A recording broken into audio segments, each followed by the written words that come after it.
Hello बच्चों लोग, मैं अमित सिंह स्वागत करता हूं आप लोग का एविजन कोचिंग के यूट्यूब चैनल पर। ठीक है, तो क्वांट का हमारा न्यू सेशन आया है। न्यू सेशन में आपको याद होगा पिछले क्लास में हमारा क्या हो चुका है डिस्कस, मेंसुरेशन के ऊपर हम लोग डिस्कस कर चुके हैं और आज हमारा मेंसुरेशन का सेकंड पार्ट आया हुआ है। ठीक है, क्योंकि हमने आपसे बोला है कम से कम 2 से 3 वीडियो हम लोग एक एक टॉपिक पर आपके लिए लेकर आएंगे। तो लास्ट क्लास में जो मेंसुरेशन हमारा डिस्कस हुआ था उसमें हम लोगों ने रेक्टेंगल के ऊपर देखा था क्वेश्चन, स्क्वायर के ऊपर देखा था, सर्कल के ऊपर देखा था। आज हम लोग थोड़ा उससे अलग की तरफ आते हैं। आज आप देखोगे कि कुछ क्वेश्चन इन सबसे थोड़े अलग दिखेंगे आपको। स्फेयर की तरफ भी आपको दिखेंगे कि स्फेयर में कैसे कैलकुलेशन होते हैं, हेमी स्फेयर की तरफ देखेंगे। ठीक है, तो मैंने आपको जैसे कि लास्ट क्लास में भी बताया था कि इस मेंसुरेशन के चैप्टर को करने के लिए आपको सबसे पहला अपना ध्यान ये रखना है कि कुछ फॉर्मूला आपको दिमाग में बैठा होना चाहिए, कुछ फॉर्मूला आपको याद होना चाहिए, तभी इसके क्वेश्चंस आप आसानी से डील कर सकते हो। क्लियर है बात? अब आप बोलोगे कि फॉर्मूला कैसे याद करें, तो फॉर्मूला याद यहां पर आपको क्वेश्चंस करवाए जा सकते हैं, प्रैक्टिस करवाया जा सकता है। ठीक है, फॉर्मूला कैसे आ रहे हैं, कैसे उनको ध्यान में रख लेना है, तो ये चीजें आपको क्लास में सीखने को मिलती हैं। तो आप हमारा क्लास ज्वाइन करिए, जो कि यहाँ पर ऑफलाइन क्लासेस भी चल रही हैं एविजन की, साथ में ऑनलाइन भी हम लोग प्रोवाइड करने वाले हैं। तो आप लोग हमारे साथ जुड़े रहिए, आपको हर तरह का हम लोग कंटेंट देंगे। क्लियर है बात? चलिए आज आते हैं हम लोग अपने क्वेश्चन की ओर। चलिए ये देखिए हमारे पास पहला क्वेश्चन है और इसमें बताइए कि कैसे इसको डील करेंगे। ये तो देखिए आराम से बनाया जा सकता है क्योंकि रेक्टेंगुलर का है। इस पे हम लोग पिछली क्लास में भी इसके ऊपर डिस्कस किए हैं थोड़ा बहुत, तो आप लोग उम्मीद है कि इसको समझ पा रहे होंगे। चलिए इसको देखिए, समझिए और बताने की कोशिश करिए।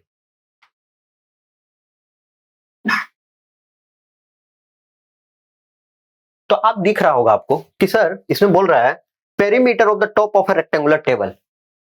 किसी टेबल का जो पेरीमीटर है, टेबल का जो पेरीमीटर है, टॉप टॉप कहने का मतलब ऊपर वाले पार्ट का जो पेरीमीटर है वो कितना दे रखा है। तो आप बोलोगे सर ऊपर वाले पार्ट का जो पेरीमीटर है वो दे रखा है 28। तो आप बताओ कि रेक्टेंगल का पेरीमीटर कितना होता है, 2 into length plus breadth is equals to perimeter of rectangle. Perimeter of rectangle यही होता है ना, पूरा हम लोग बात कर लें तो यही होता है। तो इसका मतलब आप यहां पे लिख सकते हो 2 into L plus B equals to 28। तो आप बोलोगे कि हाँ सर एल प्लस बी 14, ये तो मिल ही गया। एल प्लस बी की वैल्यू कितनी हो गई 14, ये तो मिल गया। अब आपसे पूछा है कि एरिया कितना होता है, एरिया, तो आप बोलोगे कि एरिया होता है रेक्टेंगल का L into B. L into B का मतलब क्या, length into breadth, that is equals to 48। ठीक है, एल बी कितना 48। ठीक, अब आपके पास दो अननोन क्वांटिटी है एल एंड बी, दो इक्वेशन है, एक इक्वेशन दो इक्वेशन, तो आसानी से एल और बी की वैल्यू निकाली जा सकती है। इतना तो है ना कि दो अननोन क्वांटिटी और दो इक्वेशन रहे तो आप आसानी से वैल्यू निकाल सकते हो। तो कितना आ जाएगा, तो आप देखोगे कैलकुलेशन करने के बाद तो एल की वैल्यू आ जाएगी 8 एंड बी की वैल्यू आ जाएगी 6। देखो 8 और 6 14, 8 इंटू 6 48, तो बिल्कुल सही। तो आप बोलोगे ये कैसे सर ऐसे ही आप लिख दिए, अरे ऐसे ही नहीं लिख दिए, ये आपको समझ में आ जाना चाहिए कि एलबी की वैल्यू जो 48 हो रही है और उन दोनों का सम 14 हो रहा है, तो ये कितना कितना होगा 8 एंड 6 होगा। अब बोलोगे कि ये 6 और ये 8 हो सकता है, बिल्कुल हो सकता है, बिल्कुल हो सकता है। लेंथ की वैल्यू 6 और ब्रेथ की वैल्यू 8 बिल्कुल आ सकती है, कोई इसमें गलत बात नहीं है। देन आपसे पूछा है कि डायगोनल का इसके वैल्यू क्या होगा। तो किसी भी रेक्टेंगल का डायगोनल वैल्यू क्या होता है ये हम लोग कैसे निकालेंगे। तो डायगोनल देखो, रेक्टेंगल हमारे पास ये होता है, ये हमारे पास रेक्टेंगल है। ठीक, आप इसको लेंथ बोलते हो और इसको ब्रेथ। तो डायगोनल के लिए क्या होना चाहिए, ये वैल्यू आपको मालूम चल जाए तो डायगोनल आपको मालूम चल जाएगा। तो इसको हम लोग एक ट्रायंगल वाला फॉर्मूला लगा सकते हैं ना। क्या होता है वो ट्रायंगल का फॉर्मूला, क्या होता है जब वो राइट एंगल पर है तो हाइपोटेनस, इसको हाइपोटेनस बोलते हैं उस केस में हम लोग। Then hypotenuse square equals to L square plus B square, that means length square plus breadth square. Clear, इतना किया जा सकता है। तो आप बताओ यहाँ पर डायगोनल स्क्वायर इक्वल्स टू हम लोग length square plus breadth square कर सकते हैं ना जी, इतना तो किया जा सकता है। तो आप देखो यहाँ पे 8 स्क्वायर प्लस 6 स्क्वायर कितना दिख रहा है आपको 64, 36, दैट मींस 100। डी स्क्वायर की वैल्यू कितनी 100, तो डायगोनल की वैल्यू कितनी 10, देन 10। बात समझ में आई, डायगोनल कितना होगा 10 हो जाएगा, है ना, आसान क्वेश्चन था। अब बोल रहे हो कि इतना बड़ा क्वेश्चन है सर, इसमें तो टाइम ही बहुत लग जाएगा। अरे टाइम नहीं लगेगा कुछ भी, ये सब कैलकुलेशन यहाँ लिखना पड़ रहा है तो टाइम लग रहा है। आपको क्या 2 into L plus B equal to 28 होगा, इसको लिखना पड़ेगा क्या? नहीं, आप डायरेक्ट लिखोगे L plus B equal to 14, एक झटके में लिखना है इस लाइन को। देन एरिया इक्वल टू हो रहा है हमारा एल बी इंटू 48, तो क्या आप इसको लिखने बैठोगे इतना कि एरिया इक्वल टू ये? नहीं, direct L B equal to 48, L B equal to 48। अब यहां से आपको दिख रहा है कि एल प्लस बी 14 है, एल बी इक्वल टू 48 है। देन आप एल और बी की वैल्यू कैलकुलेट कर लो, वैल्यू कैलकुलेट हो गई 8 एंड 6। तो 8 एंड 6 आपको पता है कि डायगोनल जब क्रॉस वाला होता है तो ये तो ट्रिपलेट है, 8 6 10, 8 6 10 एक ट्रिपलेट है। देन 10 इसका सही आंसर हो जाएगा। बात समझ में आ गई? चलिए अगले क्वेश्चन की ओर आते हैं हम लोग। बताइए, ये बिल्कुल ये बढ़िया क्वेश्चन है, अच्छा क्वेश्चन है। देखिए क्वेश्चन क्या है, और ये एसएससी ने इस तरह के क्वेश्चन काफी पूछता है। ठीक, तो आपको ऐसे हमने 2 क्वेश्चन ले आया, तो पहला क्वेश्चन मैं आपको बता रहा हूं, दूसरा क्वेश्चन आप खुद ट्राई करना। ठीक है, उसमें लैंग्वेज थोड़ा सा चेंज हो गया है जो दूसरा क्वेश्चन है। चलिए पहला क्वेश्चन की तरफ आते हैं। डायमीटर कितना है व्हील का? 98। जब डायमीटर आपके पास 98 सेंटीमीटर है तो रेडियस कितना हो जाएगा? 49 सेंटीमीटर। बोलिए, इतनी तो बात समझ में आ रही है कि रेडियस हमेशा डायमीटर का आधा होना है। बोल रहा है कि number of revolution in which it will have to cover distance of 1 5 4 and 0। तो आपको यह बताना है कि आपके पास एक व्हील है, उसका एक रेवोल्यूशन में, एक रेवोल्यूशन मतलब एक चक्कर में कितना डिस्टेंस वो कवर करेगा। तो एक चक्कर, जब एक चक्का मार रहा है, जब एक व्हील एक चक्कर मार रहा है, इसका मतलब वो अपना पेरीमीटर कवर किया ना। तो आप पेरीमीटर निकाल सकते हो इसका कि वो व्हील कितना पेरीमीटर है उसका। तो आप बोलोगे हाँ सर निकाल सकते हैं, क्योंकि 2 pi are equals to perimeter, ये हम लोग लास्ट क्लास में भी देख चुके हैं। तो आप बताओगे पेरीमीटर ऑफ सर्कल कितना हो गया? 2। अब पाई की वैल्यू कितनी? 22/7 इंटू 49। ठीक है, तो ये कितना हो गया? 7। तो ये हो गया आपका 44 इंटू 7। आप देखो 7 चौक 28 का 8, इतना ही होगा, इतना ही होगा। 308, 308 क्या? 308 क्या? 308 सेंटीमीटर पेरीमीटर हो जाएगा। अब आपसे बोल रहा है कि कितना बार घूमेगा वो व्हील, कितनी बार घूमेगा, देन वो 1540 मीटर का डिस्टेंस कवर करेगा। बात क्लियर है? 1540 मीटर का डिस्टेंस कब कवर करेगा? तो आप बोलोगे कि सर 308 वो एक बार में घूम रहा है, मान लीजिए वो n चक्कर घूम रहा है, देन वो टोटल 1540 घूम लेगा। 1540 क्या? मीटर। और ये किस में था? 308 सेंटीमीटर। तो आपका पहला काम होना चाहिए इस मीटर को सेंटीमीटर में कन्वर्ट करना। आप इसको कन्वर्ट करोगे देन आपका आंसर आएगा। यदि आप यहाँ पे इसको मीटर में ही रहने दोगे आंसर गलत आएगा। क्यों? क्योंकि यहाँ पे कैलकुलेशन हमारा 308 किस में है? सेंटीमीटर में है। क्यों? क्योंकि रेडियस मेरा सेंटीमीटर में था, इसलिए पेरीमीटर भी सेंटीमीटर में। बट आपसे यहाँ पे जो क्वेश्चन पूछा है किसमें पूछा है? मीटर में। इसका बहुत ध्यान रखना है आपको, एग्जाम में ये बहुत मिस्टेक करवाता है।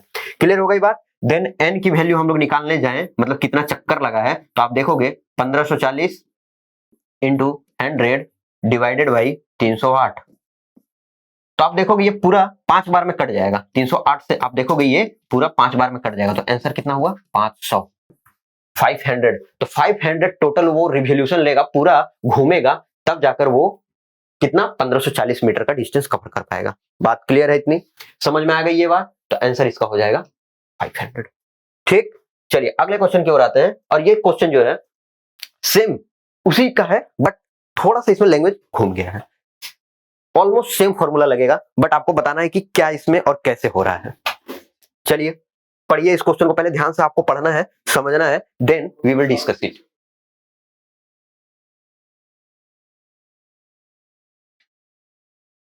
इसमें दिया है कि एक बाइसाइकिल का जो व्हील है, मतलब चक्का जो होता है बाइसाइकिल का, वो कितना 5000 बार घूम रहा है। पिछली क्वेश्चन में क्या था? हमने उसका रिवोल्यूशन निकाला था कि वो कितनी बार घूमेगा। यहां पे क्या है? यहां पर अपने को पहले से दे रखा है कि कितनी बार घूम रहा है?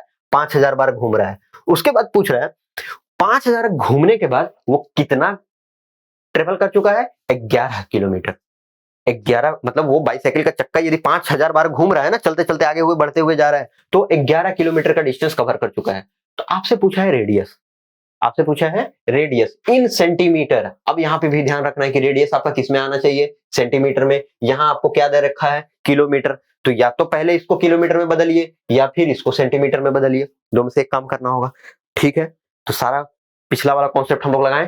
पिछले वाले कॉन्सेप्ट में क्या था, एक चक्कर घूमना है पहले, तो एक चक्कर में घूमते टाइम जब एक चक्कर घूम रहा है व्हील, ठीक है, एक राउंड घूम रहा है जब, तो क्या हो रहा है, उसका पेरीमीटर कवर हो गया। देखिए जब व्हील, ये मान लीजिए व्हील है, ये एक चक्कर, ये व्हील है पूरा, ठीक है, ये एक चक्कर घूमना यहां से शुरू किया, घूमते हुए जब यहां पे आएगा तो ये इसका पेरीमीटर ही होगा ना, पेरीमीटर हुआ, जो कि पिछली क्वेश्चन में भी हमने देखा। तो आप देखोगे 2 पाई आर कितनी बार, एन, वो एन इंटू हो रहा है कि इतना बार घूमेगा, इक्वल्स टू कितना किलोमीटर का डिस्टेंस ट्रेवल किया है, 11। आर का वैल्यू अपने को किस में आना चाहिए, सेंटीमीटर में, तो यहाँ पे 11 किलोमीटर है तो इसको सेंटीमीटर में बदलना होगा। तो सेंटीमीटर में बदलने के लिए क्या करेंगे, पहले इसको मीटर में बदलेंगे, मीटर में बदल गया, अब इसको बाद इसको सेंटीमीटर में बदलेंगे। समझ में आ गई, 1 किलोमीटर में 1000 मीटर और 1 मीटर में 100 सेंटीमीटर, देन आपका 1000 मीटर एंड 100 सेंटीमीटर। क्लियर हो गई इतनी बात। 2 इंटू 22/7 इंटू रेडियस की वैल्यू निकालनी है अपने को, एन की वैल्यू कितनी दे रखी है, 5000 दे रखा है। बस अब क्या ही बचा क्वेश्चन में, कुछ नहीं, कैलकुलेशन करना है खाली, 11 इंटू 1000 इंटू 100, ठीक।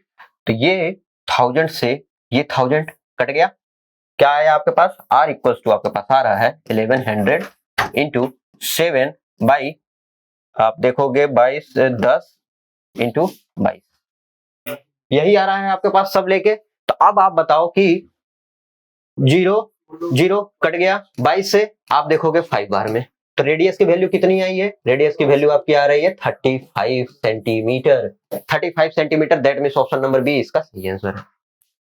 बात क्लियर है, समझ में आ गई कि अपने को कैसे करना है, कैसे समझना है, क्या कॉन्सेप्ट लगाना है, ठीक है। चलिए इसके ऊपर हमने 2 क्वेश्चन किया है, तो आपको एक ठीक ठाक आइडिया लग गया होगा कि इसका क्वेश्चन कैसे बनाते हैं। चलिए अगले क्वेश्चन की ओर आते हैं हम लोग, जो कि हमारा है ये, ठीक है। देखिए ये क्वेश्चन बताइए क्या है, ये क्वेश्चन काफी आसान है, बहुत आसान है, बस आपको क्या होना चाहिए, फॉर्मूला जबान पे बैठा होना चाहिए। क्या है बोला है, the radius of the two sphere are 1 and 4, 1:4, sorry, radius का रेशियो कितना है, 1:4, their surface area are in the ratio. जब आपको रेडियस का, स्फीयर का रेडियस r1/r2, किसके लिए बात हो रहा है, ये स्फीयर का, स्फीयर का, उसका रेडियस का रेशियो दे रखा है कितना, 1:4, ये दे रखा है। आपसे किसका रेशियो पूछा है, एरिया का पूछा है, तो क्या रेडियस आपको अलग से निकालने की जरूरत है, बिल्कुल जरूरत नहीं है। क्यों, क्योंकि आप डायरेक्ट एरिया का, स्फीयर का जो एरिया होता है उसको डायरेक्ट आप उसका फॉर्मूला लगा दो, आंसर आ जाएगा। स्फीयर का जो एरिया होता है वो आप देखोगे कितना होता है, बताइए, स्फीयर का एरिया कितना होता है, 4 पाई आर स्क्वायर। तो जब 4 पाई आर स्क्वायर होता है तो पहले वाले का इसी का रेशियो ही तो पूछा है, 4 पाई r2 स्क्वायर, बस इसका रेशियो पूछा है। तो 4 पाई कट जाना है, ये कट गया, कट गया, तो क्या बचा आपके पास, r1/r2 का होल स्क्वायर, आप निकाल दो, आपका रेशियो निकल चुका है। देन आप इसको क्या करोगे, ये हाँ 1/4 का स्क्वायर हो गया, ये 1/16, आपके पास 1/16 कहीं दिख रहा है, बिल्कुल दिख रहा है, ऑप्शन नंबर 4 इसका सही आंसर हो जाएगा। बात समझ में आई है।